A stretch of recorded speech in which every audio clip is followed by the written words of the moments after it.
What does a good day on the internet look like? You know, like those nice memes that you find that you laugh at. Simply browse and journey through site to site, page to page, person to person, whatever it is. Personally, internet is my work. Like as soon as I drop at office, I get onto the internet.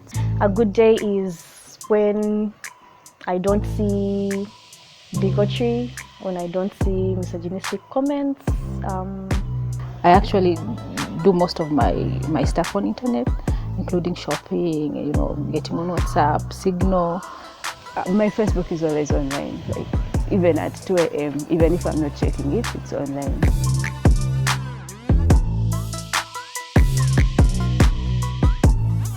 You know what sites provide a sort of safety? And I love also going to torrent sites. There's a way to get to them. So I love going and just getting all the movies and series that I love. That is how I like to use my internet. I think spaces which allow for one to engage are supposed to offer that opportunity. Of course, different spaces will come with their own set of rules. For example, if you are on a children's content-related site, you're not going to bring in random information or content very unrelated to that. So the best spaces are those where people recognize the value or the aim of the particular space. And when that aim is respected, the experience there is pleasant for everyone. But that is not often the case. Do you feel like in Uganda you can express yourself freely and guarded on the internet? Is it a thing? I think people do. However, we do have high levels of self-censorship. And those who do share their thoughts are often poked back into, removing their opinions from the net or swayed into having a different opinion. So there is often quite a bit of pushback if your opinion does not agree with that of the majority, which is in many cases men. There is pushback when your opinion does not follow the rules of religion, for example, if it does not follow the rules of the culture that we come from. But opinions are fine. Opinions are healthy to have in any society. But yes, there's often a lot of pushback, and for some it is felt a whole lot more than others. I feel like on Facebook I can express myself the way I want, but it also comes from a point whereby, as Sonia, I don't care what anyone has to say. I have had nasty arguments, I've had productive conversations, but at the end of the day, for me, I will post, and if someone doesn't like it, they'll give their opinion and I'll ask you why.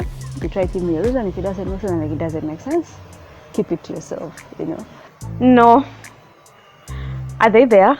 I don't know. No.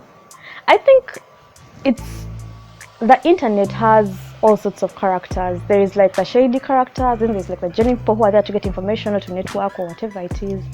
So you can't really rule out the possibility. So yeah, I feel like I've reached a point whereby I don't want anyone to control how I interact with the social media that I pay for, And so if someone feels like they have, because they have bought their OTT and data and they feel like they should come and oppress me online, no, I don't stand for it. Either I will block you or I'll first give you the test of their own medicine and then after I'll block you. I think you're free to express yourself everywhere.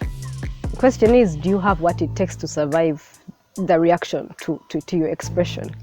So I've noticed that some people are very good at ignoring.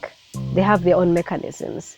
If, for example, you follow Judith Hard, when she has a very mature approach to her internet page.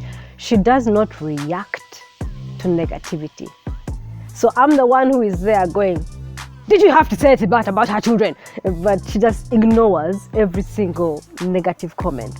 And just by following her, I also learned that I'm a very reactive person, and maybe I need to stop being reactive and be more active. So you might not follow sites per se, but you might follow people who inspire you in how they react to hostile behavior from others online. I don't know if in my online bubble and the people that I follow, there is people who are actually like very expressive, and it's not about the fact that they've created a brand. Maybe it's not about the fact that they are highly known, that no one will, I don't know, respond to them in a bad way, but it's more of they've come to the realization of their power, the power of their voice and their power to create change at the level they are at. So I totally believe we are at that point where you can freely express yourself online in Uganda, and yeah. I should say we still have a long way to go, although so many things have been done as far as, building the capacity of, with people who are trying to communicate safely, including, being given capacity building trainings on safe communication. But I still feel like we have a long way to go, although we have a really enabling law that, protects us, gives us freedom of expression and all that. But when it comes to implementation, we still have a long way to go.